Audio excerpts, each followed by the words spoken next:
Welcome back to my podcast called Tell the World. How's everybody's evening? I hope it's fine. And happy 4th of July.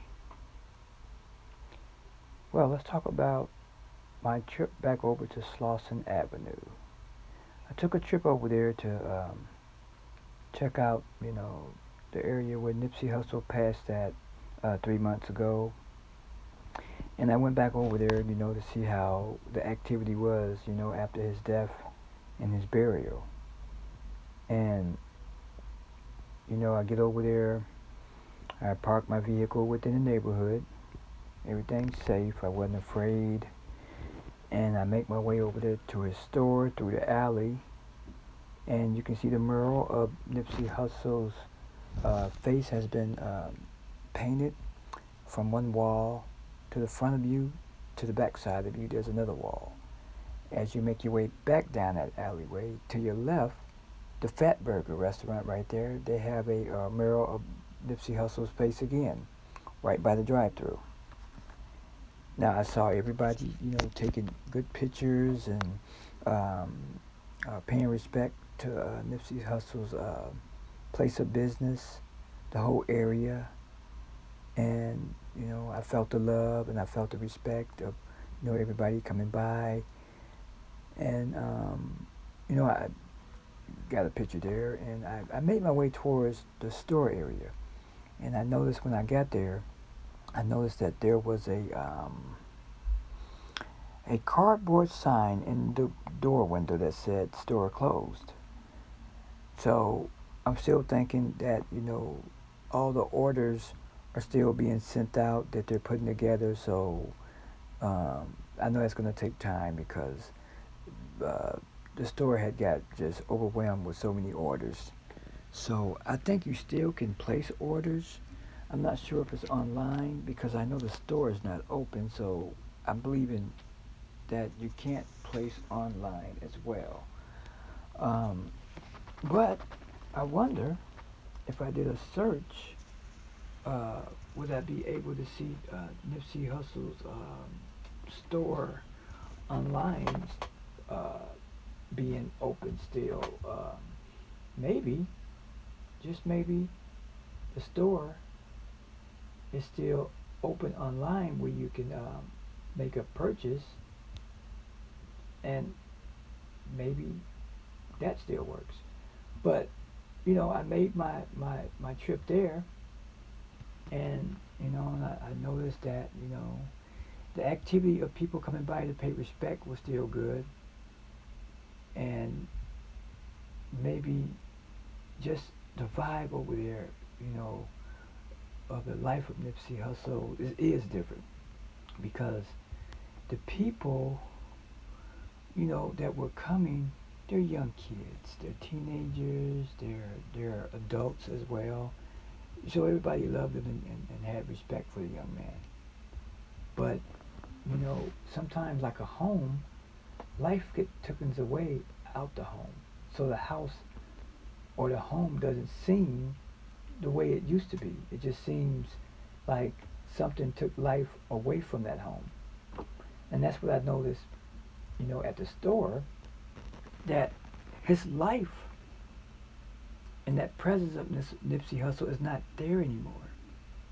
Yes, he owns the store. Yes, that area right there, he runs it. But the life of him is not there anymore. You know, you understand the impact of someone that's always in the home that visits and bring laughter and joy and bringing life into a home? Can you imagine that life not there anymore and the people that used to come by? So that life seems like it's not there anymore. So it just seems like something took life away. So, you have to understand how big of an impact of a person that comes by and visit, just to see the family, laugh, talk, do all those types of things. But when someone come and take life away from the home and there's no more life no more, it seems like the home goes down. It seems like everything around a home that was a home is not a home anymore. So, you know, that's the vibe that I felt. Like, I could see, I could feel the, the vibration of the darkness not around. It's like something is not there anymore that brought life, that brought that activity of people to, come around. So, you know, I hope Black Sam, still keep the store going, and hopefully, everything will be just fine. Where, that Marathon store will still continue. So what I did was, I just did a search on the Marathon store to see if there was online purchases, because I know on the door itself it said the door was the store was closed. So the online store is not even online anymore. So I assume that the store is closed. It's not open, and the online store is not open as well. So right now, like I said, they're dealing with a bunch of orders that they need to get out, and that's going to take time, you know, for them to get those orders out. When you start a business, you don't know how your purchases are going to turn out. Like sometimes you may not, get purchases, and sometimes you may get flooded out with orders. So it's up and down. You never know. And unfortunately, when he died, it seemed like he got more purchases through that store. You know, being alive, being not alive, than when he was alive. So, they say you're worth more money when you're dead. So, I guess it still doesn't matter. Um, the legacy of him is still blessed, and I think everybody respect everything that he does do now. Everybody respects his hustle of having a starting a business. So, and what it took to get there. So big ups to Nipsey for hanging in there and not giving up, because there's a lot of people, a lot of us in life, when we're out there and we're motivated to get started, you know, we do go through things. We do go through a struggle, and a lot of people don't understand that struggle of what it took to get there. It does take sometimes your sweat and sometimes your tears, and you may have to use knuckles. That's how life is, because a lot of things are going to come after you, especially when others see that you got something that looks like it can take off, and you go through all these obstacles. And sometimes, we depend on the wrong people to help us achieve those goals, and sometimes our goals get those major setbacks. So sometimes, there is a story within a person's experience and their blessings of how and what it took to get there. Life, that's what life is all about. Life is an experience. And sometimes when, a lot of us can't live the experience because we go through all the drama and we get too excited and get too angry and let the situation hang us up. But that's part of the process. You have to snap yourself out of that hang up. You have to snap yourself out of that anger. And you have to continue to keep trying in your life, because life gives you life. Life gives you the continuing, and the life is the blessings, because you're alive and you're able to get better. But you have to, part of your life, got to see that, and you won't experience it until you live it all through. And then within your blueprint of your life that someone appreciates and admire or inspire, you help them out through their troubled times. We're all connected that kind of way. And I think that, when we see each other, coming up, trying to have an opportunity in life, we have to, pay respect, and we have to really, work together in life so we can get ahead. Sometimes within the community, We need to work together. If we want to bring our communities up, we have to work together. We have to come together. Because they would rather see that community stay down in crime and killing. And I don't down a black man, but it's not fair to be killing each other. And there's just no justice behind why you did it.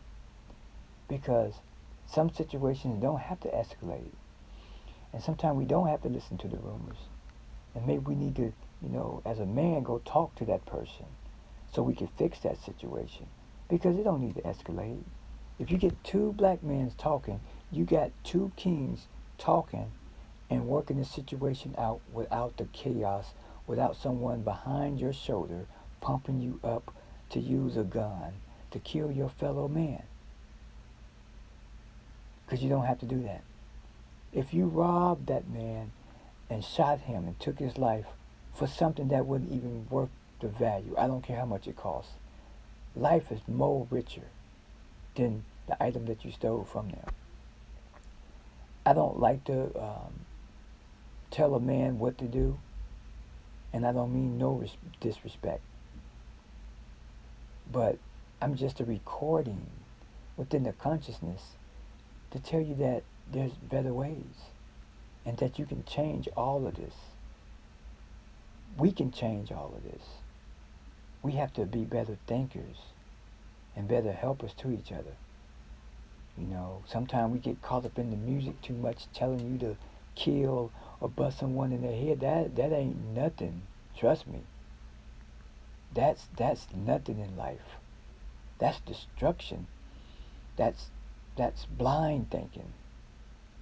You're building hate.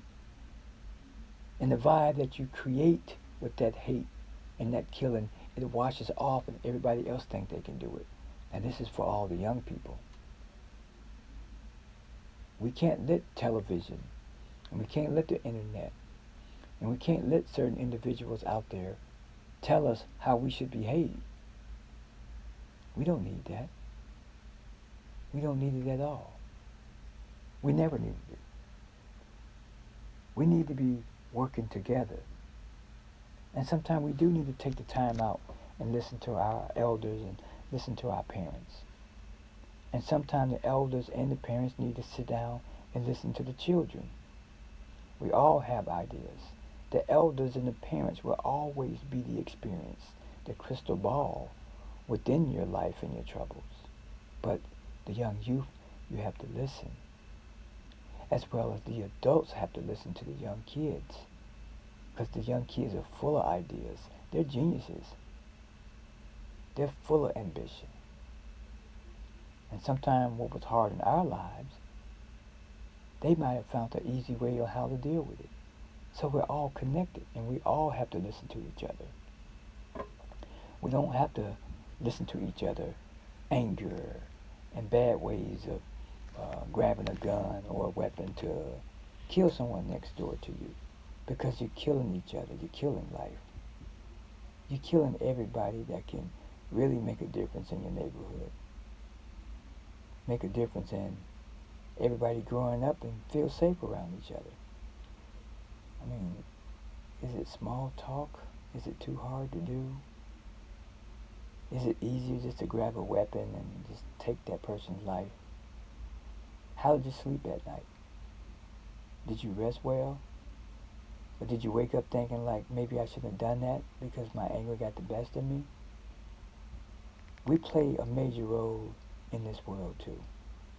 And those are the things we have to figure out. And as men, we have to take responsibility about all of our actions, about what we all do.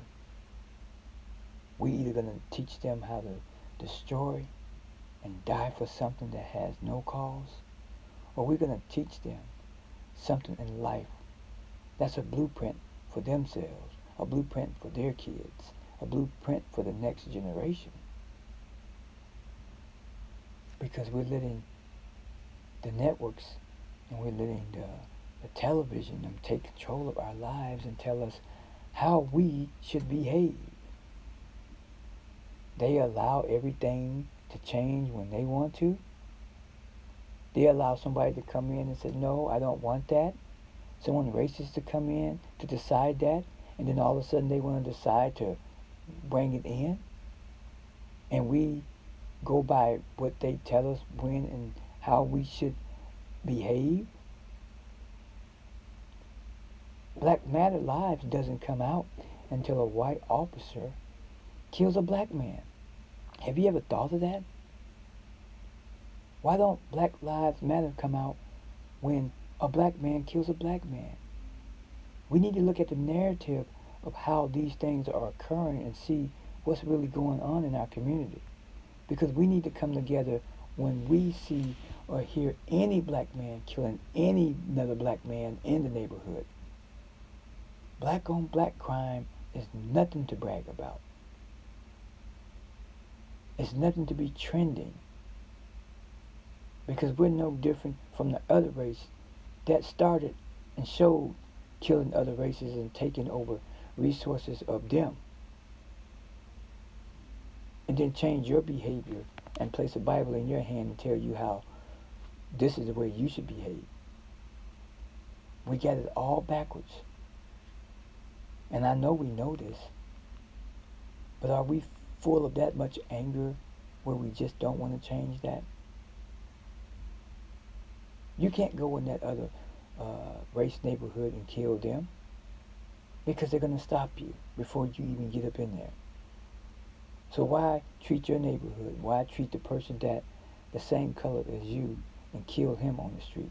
Kill an innocent person. A mother gets hit. A child gets hit by a stray bullet that had no name. I'm not preaching to them.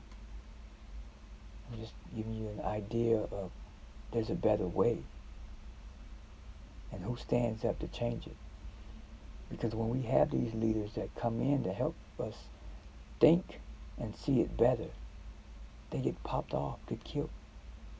So that puts us right back in the same position again. So we have the solution. It's been always there. We have to stick together. We have to work together. Build the neighborhood up. Let the black communities bring in a store and, buy from that black-owned business. We need to start trending that out more. We need to start sharing knowledge. We need to start supporting each other. That's how you build that community. We should never be afraid of another person making it or be jealous. Everybody deserves a chance in this world. Everybody deserves an opportunity. But don't let them tell you how to use your opportunity and where to take your blessings that you were blessed with and tell you where you should take it. Because you always come back and take care of your folks. Take care of your people. You never turn your face away and your eyes away from where you came from. So when you got a person like Nipsey Hussel, who might have done some things in his life that might have not been good, but was it a bad thing that he did? Didn't he outweigh all of his bad by just making a difference within the neighborhood?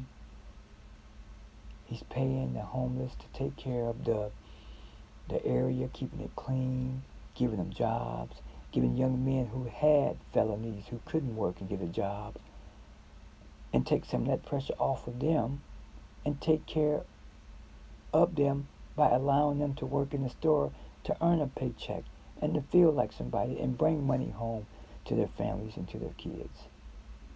And someone comes with a gun and takes that away from everybody. Will the store still stand? Do Black Sam have the ambition to continue this store to be open? Will he let it go? Or is he more concerned about his life and his family? The protection of himself and his family? Is it worth taking that risk again? Can you trust the neighborhood Can you trust the people around you? It's like the neighborhood. It's like getting out your car. Do you trust yourself getting out your car? Do you trust others around you? We put all this pressure around us. But when we go into a white neighborhood, we get out the car all fine. We ain't worried about threats or anything. But coming to our neighborhood, we got to worry about that? We got it backwards. Why be the boogeyman to our culture? We just got to find a better way of thinking about this. That's what the brain is for. It's the experience. It don't take numbers and death to wake us up. But we need to wake up from that. Because we're running low of black good leaders in our lives. These kids need their daddy as well as they need their mother. But they need their daddy as well. And that's not good when a child doesn't have their father nor their mother. And it's not fair that the mother has to bear all that responsibility if there's no man around. We can't always keep acting wild and misbehaving out here. There's a point of there's other people getting hurt. And kids don't know no better, and them the ones that end up hurt too. There's a lot of factors. And sometimes, drowning ourselves into drugs and misbehaving, that's not going to make you, you can't ignore the problem, put it that way. The problem will either be there or it'll be worse. So we really have to just start taking that responsibility and change the narrative. Don't let them tell you on the news when to act out, when to bring out your picket signs. Anytime a black person's killing a black person, we should be right now out there walking for peace and talking to our brothers and sisters. I saw that over Slauson, 2 days, 3 days after Nipsey had passed. The women were telling other women, if you have a boyfriend or a husband that's still gangbanging, tell him to stop and come home. Tell him to stop misbehaving like that. You don't have to keep living like that. And when you got a brother like Nipsey Hussel that figured it out that, hey, you know what? We all got to come together. You brought your rival gang, the Bloods, with the Crips. You put them together and say, hey, we're more powerful if we work together. We don't need to be killing each other. I should be your enemy and you shouldn't be mine. That's the difference he was making right there. He was trying to reach out to the black men. The black men. And sometimes that don't click in everybody. It clicks in certain people, special individuals whose minds wake up and become that voice, a reason. And he might have did wrong out there. But we all have an opportunity to make it right. To make it right. Of course, we can go enjoy our lives and continue. But we can't continue with killing. But we can continue to grow, be happy, build, own our stuff, own our masters, own our property, own our homes, own our stores, and own who has control of our hearts and safety, as well as our well-being. I'm not preaching, but I'm just trying to reach the consciousness of the mind. That concludes the podcast called Tell the World. Stay blessed.